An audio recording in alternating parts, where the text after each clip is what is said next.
Halo teman-teman, balik lagi bersama aku Aga. Yuk kita diskusi bareng, ngobrol bareng terkait dengan pertanyaan-pertanyaan yang teman-teman sudah tanyakan ke aku namun berulang, dan ini adalah topik yang jarang aku bahas, tapi coba aku jawab ya teman-teman. Kemarin ada yang nanya terkait dengan, Kak, lowongan kerja itu, lowongan kerja palsu khususnya, dia tuh ngincer orang-orang kayak gimana sih, Kak? Aku yang kayak gini tuh termasuk orang yang mereka cari bukan? Nah, sehingga di sini aku coba catat ya poin-poinnya terkait dengan 10 tipe orang yang disukai oleh lowongan kerja palsu. Oke?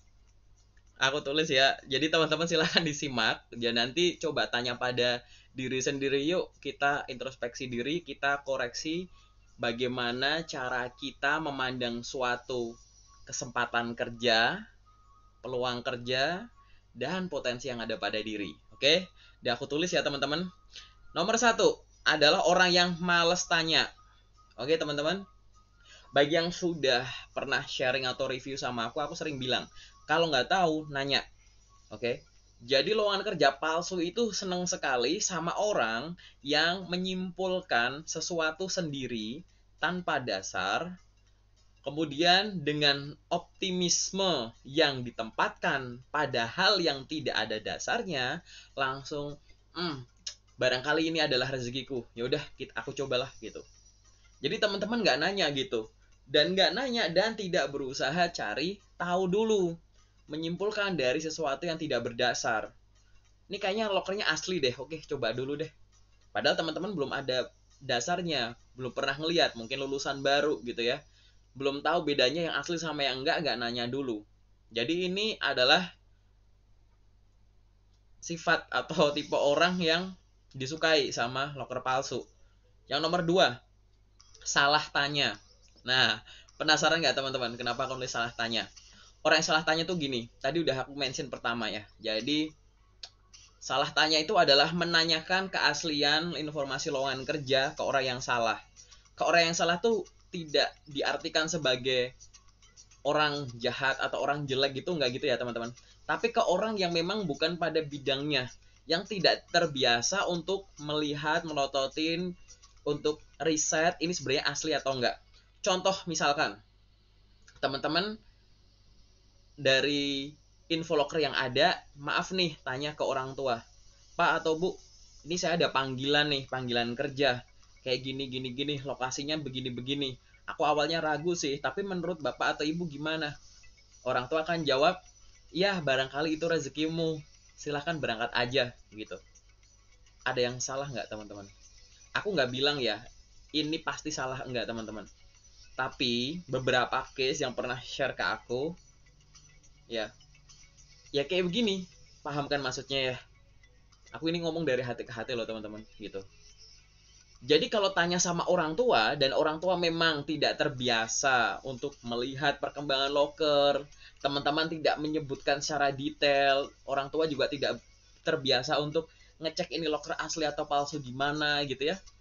Ya wajar kalau orang tua menyampaikan optimisme semacam tadi gitu. Oh ya udah, itu barangkali rezekimu, silahkan dicoba saja gitu. Apakah orang tua salah? Ya enggak dong. Orang tua mana sih yang nggak senang anaknya ada panggilan kerja? Nah ini aku pengen nanya sama teman-teman gitu. Takutnya gitu ya, optimisme yang ditaruh di tempat yang salah ini yang akan menjadikan teman-teman dalam tanda kutip terjebak oleh loker palsu gitu. Jadi poin nomor 2 ini tolong ya teman-teman, kalau memang mau konsultasi tanya sama orang yang tahu, udah yang kebiasa gitu ngelihat loker ini asli atau palsu. Yang nomor 3, orang yang males membaca. Orang yang malas membaca apa? Segala hal. Mulai dari info lokernya, mulai dari panggilan kerjanya, mulai dari artikel atau konten atau ulasan atau diskusi yang banyak banget di internet. Teman-teman sebelum ada panggilan tes, teman-teman itu bisa browsing loh. Terkait dengan ini loker asli nggak sih? Ini loker valid nggak sih? Teman-teman tuh bisa browsing. Nah ini teman-teman nggak ngelakuin itu. Bertindak seolah-olah saya sudah tahu gitu. Atau misalkan baca panggilan kerja yang penting PDF ya, bagi yang sudah sering keterima loker palsu ya, PDF 7 halaman, di halaman ketiga ada biaya akomodasi, teman-teman nggak sadar tuh. Cuma dilihat sampai di halaman 2 yang suka ada tabel nama banyak, terus ternyata di situ ada nama teman-teman. Pernah lihat nggak itu? Gitu. Jadi ini tolong ya, ini adalah salah satu sifat nih yang jadi favorit gitu bagi penipu atau loker palsu. Yang keempat, males nulis. Apa nih males nulis? Artinya teman-teman kalau selesai ngelamar kerja, khususnya lewat email gitu ya, bikin rekap arsip dong gitu, atau performance-nya. Ini loh daftar perusahaan yang udah aku lamar tanggal sekian, ini jabatannya, ini aku ngelamar via ini. Nanti kalau udah panggilan dicek, bener nggak aku udah pernah ngelamar di sana, bener nggak aku ngelamar via ini, bener nggak aku ngelamar posisi ini gitu. Mungkin dari teman-teman yang nonton ini akan sadar bahwa sebagian loker palsu pernah datang ke teman-teman, di mana loker palsu itu adalah loker yang nggak teman-teman apply. Oke? Yang nomor 5, galau tentang rezeki. Nah, ini menarik lagi nih. Kalau teman-teman sedang galau terhadap rezeki gitu, aku bisa nggak sih dapat kerja? Aku bisa nggak sih gini? Aku bisa nggak sih gini? Mengkhawatirkan masa depan terkait rezeki, padahal rezeki udah diatur langsung sama Tuhan gitu. Nah, ini target banget nih. Ini termasuk target empuk juga nih bagi loker palsu gitu. Kenapa? Kalau teman-teman mengkhawatirkan rezeki, nanti akhirnya apa? Begitu ada panggilan tes, teman-teman yang harusnya kritis ya, coba dianalisis bener nggak bla bla bla bla gitu. Langsung otomatis seperti poin yang sebelumnya, berpositif thinking pada hal yang belum berdasar gitu. Ini hati-hati juga gitu ya. Kemudian yang selanjutnya adalah ikut-ikutan tanpa alasan. Ada nggak teman-teman yang hobi ikut-ikut tanpa alasan? Contoh, oh dia cari kerjanya gimana sih? Oh cari di Instagram, ikut lewat Instagram. Dia gimana sih? Oh dia lewat portal B, di portal B. Oh dia di LinkedIn caranya posting CV, posting foto, udah ikut gitu. Atau dia oh caranya begini, udah ikut gitu. Jadi teman-teman nggak tahu sebenarnya basicnya apa. Jadi dasarnya hanya ya aku ikut-ikutan sama teman gitu. Oh temanku pakai caranya begini, ya udah aku ikut. Caranya begini, ya udah aku ikut gitu. Nah ini teman-teman target banget nih loker palsu atau penipu-penipu senang banget nih sama orang yang senang ikut-ikutan begini, gitu ya. Yang selanjutnya, cari yang instan. Aku taking yang bayar-bayar nggak apa-apa deh. Aku lewat yayasan, lewat orang siapalah gitu. Ada nggak kenalan gitu. Maksudku tuh gini loh teman-teman. Cara instan oke lah gitu ya, instan gitu. Tapi ini akan mematikan logika teman-teman gitu. Aku pengen segera kerja, ngasih ini itu nggak apa-apa deh. Aku pengen segera kerja. Pokoknya gimana pun caranya gitu ya. Kalau ada kesempatan aku biar segera kerja nih, seminggu lagi masuk, 3 hari lagi masuk gitu. Coba dong diinfoin gitu. Nah gini, kalau sudah berfokus pada yang instan, biasanya akan mengesampingkan yang benar. Karena sebagian yang instan itu tidak benar. Ingat tuh kalimatku ya teman-teman. Oke. Yang selanjutnya, buru-buru. Nah, ada nggak orang yang buru-buru? Nah, ada. Pertama memang buru-buru karena internal dia. Aduh, aku buruan cepet kerja. Aku pengen cepet gini. Gitu. Jadi buru-buru karena keburu-buruan yang dia ciptakan sendiri. Kayak gitu. Atau keburu-buruan yang diciptakan oleh lingkungannya, tapi salah tangkap. Orang tua nyuruh, kamu buruan kerja tong. Lu buruan kerja tong, ngapain di rumah? Gitu. Neng, buruan dong. Ngelamar-ngelamar kayak ngapain kayak tuh, anaknya seini nih, udah gini gitu. Pernah kayak gitu nggak teman-teman? Gitu. Jadi, kenapa menjadikan kalimat-kalimat itu diproses dengan cara keburu-buruan gitu? Jadikan kalimat itu semangat aja teman-teman. Cepat dan buru-buru pasti beda ya gitu. Jadi tadi ya ada keburu-buruan yang berasal dari dalam hati gitu. Ada keburu-buruan yang diciptakan oleh orang di sekitar, padahal kita kadang salah tangkap gitu. Seolah-olah kayak iya nggak usah gitu, aku juga lagi nyari gitu, ya kan? Atau yang ketiga, keburu-buruan yang diciptakan oleh loker palsu atau penipu. Info loker baru keluar sore, teman-teman lamar, 1 jam lagi dinyatakan lolos, ada tes, dikirim soal sama teman-teman, dikerjain, dikirim jam 7 malam, ntar jam 8, 9, jam 10 diumumin teman-teman lolos untuk interview. Interviewnya kapan? Besok pagi gitu. Ini adalah keburu-buruan yang biasanya dikirimkan oleh penipu-penipu atau loker palsu. Biar apa? Muncul sifat keburu-buruan yang mereka ciptakan. Yang kedua, teman-teman window atau waktu berpikirnya itu dipersempit. Biar teman-teman nggak ada waktu untuk berpikir secara jernih.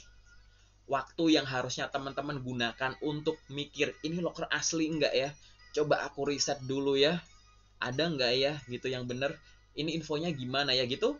Tapi akhirnya karena keburu-buruan tadi yang memang sukses masuk ke diri teman-teman, akhirnya waktu yang harusnya dipakai untuk riset malah dipakai untuk, waduh besok disuruh bawa ini, ada nggak ya? Waduh besok pakaiannya begini, udah disetrika belum ya, sepatunya mana, kaos, nah gitu. Nah ini keburu-buruan ya, ingat ya, buru-buru itu sangat favorit banget buat loker palsu gitu. Jadi apakah teman-teman punya sifat ini gitu? Dan yang terakhir adalah rasa senang berlebihan. Rasa senang berlebihan itu biasanya akan muncul berbarengan dengan rasa jenuh. Wah, aku udah ratusan atau ribuan lamaran aku kirim, tapi kok nggak ada yang respon gitu ya. Gimana nih, apa yang salah, apa aku yang salah, apa apanya yang salah. Tiba-tiba muncul secercah cahaya ada panggilan tes. Muncullah rasa senang yang berlebihan ya. Rasa senang itu adalah perasaan yang sehingga teman-teman lupa bahwa rekrutmen itu harusnya pakai akal gitu. Kan rekruter itu nggak nyeleksi orang gara-gara ini orang kayaknya kasihan banget ya hidupnya ya, kayaknya dia begini-begini kasihan banget ya. Ya udahlah kita panggil yuk. Kan nggak gitu. Itu metode-metode itu untuk mengukur gitu bahwa teman-teman itu punya kemampuan pengetahuan yang sesuai untuk posisi yang dilamar enggak gitu loh. Jadi ini kan lebih banyak yang pakai nalar, pakai logika gitu.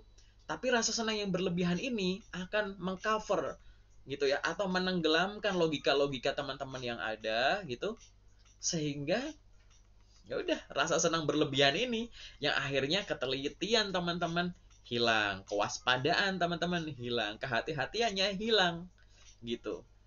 Jadi tolong ya teman-teman, ini adalah sifat-sifat yang ya disukai oleh loker palsu atau penipu-penipu. Kalau memang teman-teman merasa memiliki sifat-sifat ini, yuk kita sharing, kita ngobrol. Sama aku boleh, sama teman yang lain boleh. Teman-teman mungkin sudah punya guru ya, dosen pembimbing akademik, guru BK, atau orang di sekitar yang udah tahu, kakak tingkat yang udah senior, atau teman yang udah di dunia kerja lama.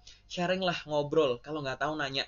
Jadi biar ke-10 sifat yang tadi aku sebut gitu ya, itu nggak ada di teman-teman gitu. Orang yang punya 10 sifat ini, kalau dia di tengah jalan sadar, dia pasti akan, oh iya ya nggak gini gitu, bisa gitu. Takutnya, kenapa kok aku akhirnya pilih tulis semuanya ini, takutnya tuh kalau teman-teman tuh waktu berpikirnya tuh pendek gitu. Dalam kondisi teman-teman lagi jenuh, lagi down. Nggak ada waktu untuk tanya, nggak ada orang untuk tanya, mau nanya gengsi atau gimana gitu. Nah itu bener-bener target banget untuk loker palsu gitu ya. Paling sementara itu dulu teman-teman, aku baca ulang ya udah aku tulis ya. Tipe orang yang disukai oleh loker palsu atau penipu loker gitu. Males tanya, oke? Okay? Salah tanya, males baca, males nulis, galau terhadap rezeki, jenuh saat menanti panggilan kerja, ikut-ikutan tanpa alasan, cari yang instan, buru-buru, serta senang yang berlebihan. Kalau teman-teman ada poin-poin lain, silahkan tuliskan di kolom komentar. Yuk kita jaga biar job seeker Indonesia itu ya berkualitas, ya real, nggak ada yang namanya nyari rezeki dengan menjatuhkan atau menipu orang lain. Nanti kalau orang yang mau berbagi kayak gini makin banyak, yakin deh gitu. Ya, gimana ya namanya ya? Kita tuh kalau berbagi kebaikan ke orang lain itu kan pasti akan ada kebaikan yang datang ke kita juga kan gitu. Mungkin kita seorang job seeker, Tapi dengan membantu teman-teman untuk memperoleh pekerjaannya, yakinlah nanti pasti akan ada kemudahan yang diberikan Allah, diberikan Tuhan kepada kita gitu. Karena orang yang sibuk melancarkan rezeki orang lain, maka rezekinya akan diurus langsung oleh Tuhan. Percayalah itu. Paling sementara itu dulu dari aku ya teman-teman. Terima kasih. Semoga teman-teman segera memperoleh pekerjaan impian.